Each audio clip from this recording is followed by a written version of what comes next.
research that I did in summer 2016 on an NSF fellowship in Taipei, Taiwan. This fellowship allows graduate students to expand upon questions raised during their PhD or master's research. My PhD research focused on hormones and behavior in eastern bluebirds living on a golf course, and specifically testosterone and corticosterone, stress hormones, or a stress hormone, and influences on aggressive behaviors. Now, I was unable to quantify contaminants in the birds, so this gave me the opportunity to take one of the contaminants used at my golf course and examine it in a different species, but looking at the same endpoints, both behavior and aggression. Oops. That changes my.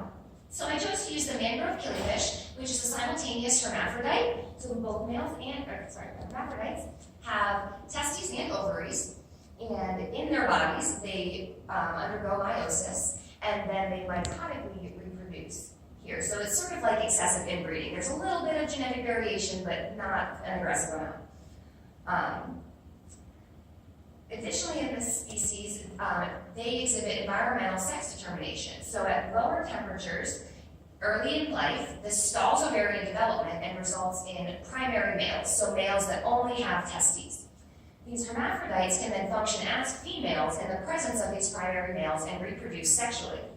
Additionally, in this species, those hermaphrodites over time can transition into males as well, for reasons unknown to me at the time. And then those secondary males can also sexually reproduce with those hermaphrodites.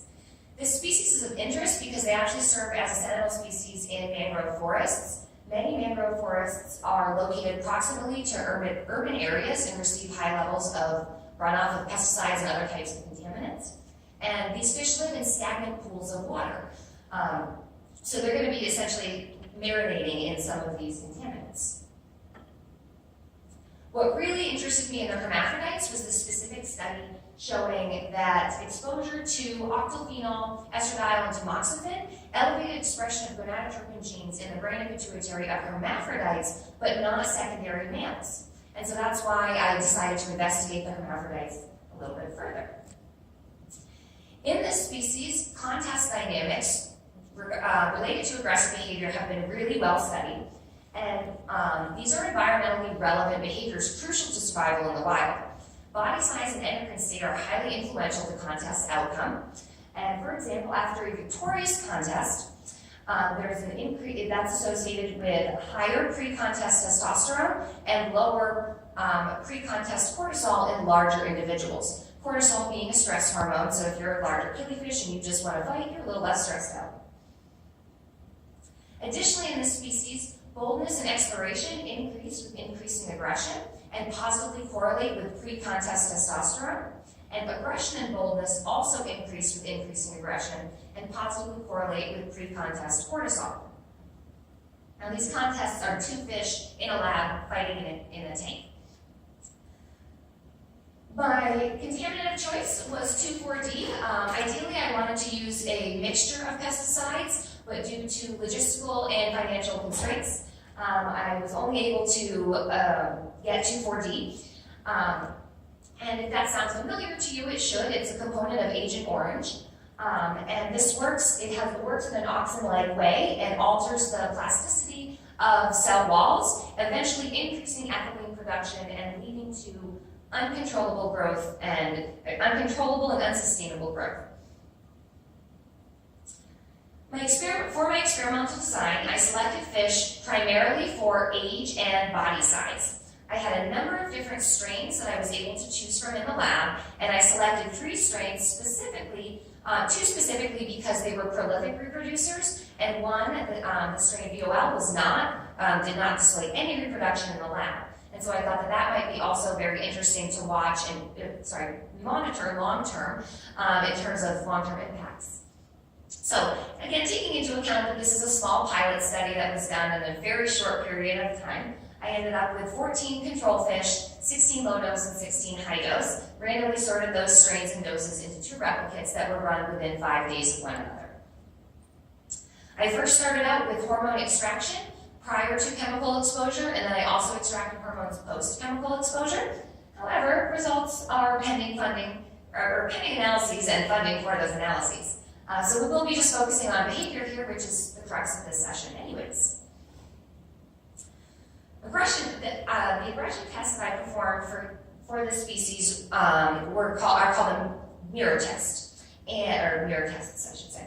And what this does is it allows the fish to view itself in a mirror. These fish don't have the cognitive capability to know that they're looking at themselves in a mirror, so they attack themselves, and it's a pretty entertaining video to watch.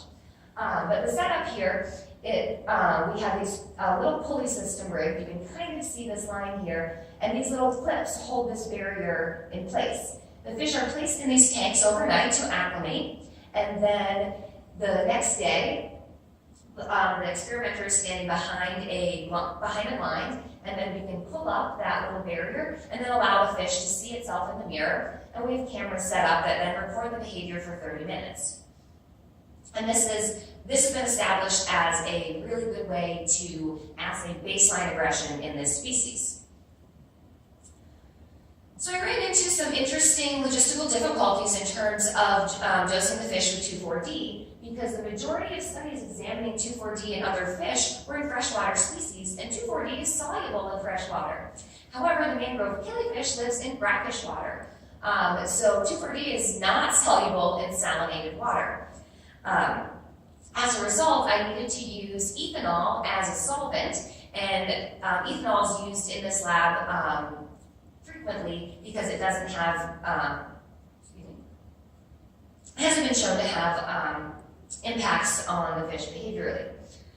I determined that I was shooting for environmentally relevant dosages here, and I have to give a big thanks to Dr. Caitlin Cody from Dow Chemical for providing some guidance in terms of how to determine what was an environmentally relevant dose.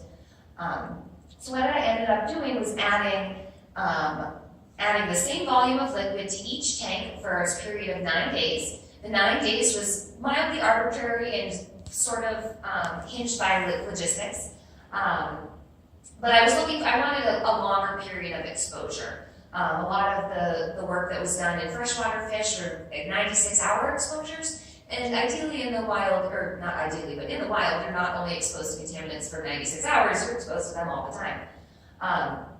So each day they received the same volume, and the control fish also received some ETOH for volume and control of the ethanol.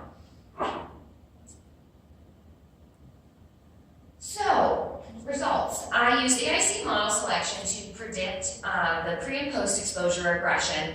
And what I found as I was doing my analysis was, first, there was no replicate effect, which was great.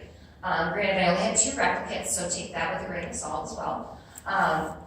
However, treatment fell out immediately as a significant factor in my model.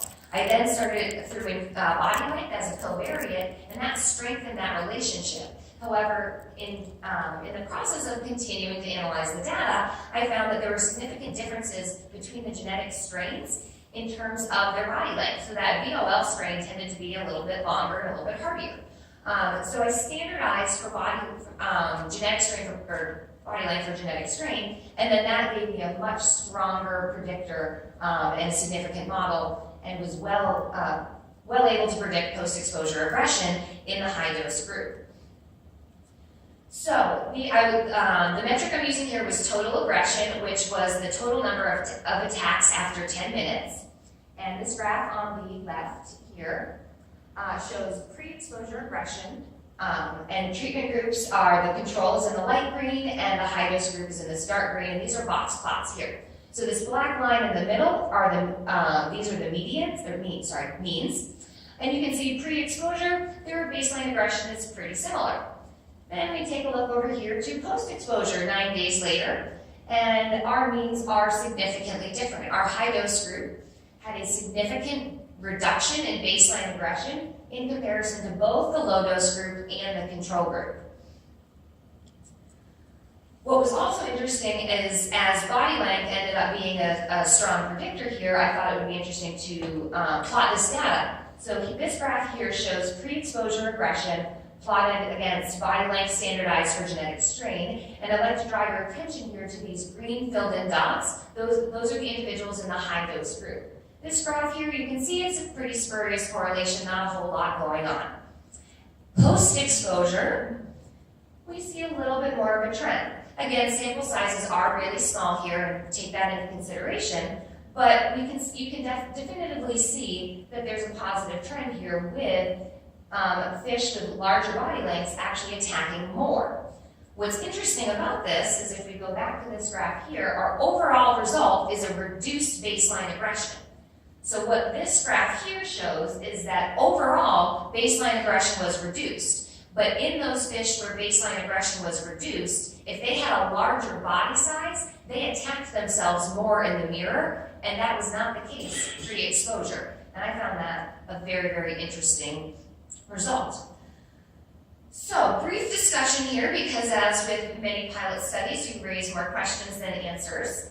And general conclusion here was that baseline aggression was significantly reduced after a 9-day exposure to an environmentally relevant concentration, 6 milligrams per liter of 2,4-D. Additionally, I forgot to mention this earlier, I didn't change, in the tanks of the fish receiving, the fish were housed individually, and in the tanks of the fish receiving those dosages, I didn't change out the water, and I also continued to feed them, which isn't normally the case with these types of studies. But again, I'm shooting for ecological relevance. So when you're in the wild, you don't get to leave your environment all the time if it gets contaminated. These guys are prolific jumpers, so they can jump to another pool, but they're just going to be jumping to another contaminated pool. Additionally, a lot of times they don't feed fish during these types of studies, and in the wild, you don't get to not eat. So you're going to be consuming prey items that are going to potentially be contaminated with what's contaminating your environment. So I thought that was also significant. So again, more questions than answers. For me, the most interesting fallout here was that the body size influences on after the post-exposure aggression. So what that means to me is that potentially there was maybe an impact on cognitive ability or perception of the fish looking at themselves in the mirror, which I find really interesting. To try and hypothesize what mechanisms those are impacting, I'm not going to do that today. Long-term impacts of reproductive capabilities are still being monitored. I'm still in contact with the lab, and we're watching them over time. So far, nothing yet. But their water also still has not been changed, so they're still living in this same water to see if there are any impacts. So last but not least, some acknowledgements here. Acknowledge my funding sources, the National Science Foundation, the Ministry of Science and Technology in Taiwan, National Taiwan Normal University is where I performed this research, and my PI, Dr. Yu Su, was instrumental in helping me perform this research and helping to keep me in this field. She was a really amazing mentor. I'd also like to aggressively thank the National Science Foundation for their funding. I've been well served by the National Science Foundation and just actually received a $650,000 STEM grant to start a biology cohort program at the community college that I teach at to do research with students there. And so we're looking to integrate economic and environmental and societal concerns. So if anyone is interested in collaborating on some of that type of research, I would be very interested in speaking with you. And again, a special thanks to Dr. Caitlin Cody for all of her help and guidance during the process of this study. So with that, I will take your questions and do my best and answer them to the best of my abilities, because I am predominantly I'm a bird lady, so that's stepping out of my comfort zone a little bit with the mangrove killifish here, but it was a really great experience, and I learned a lot.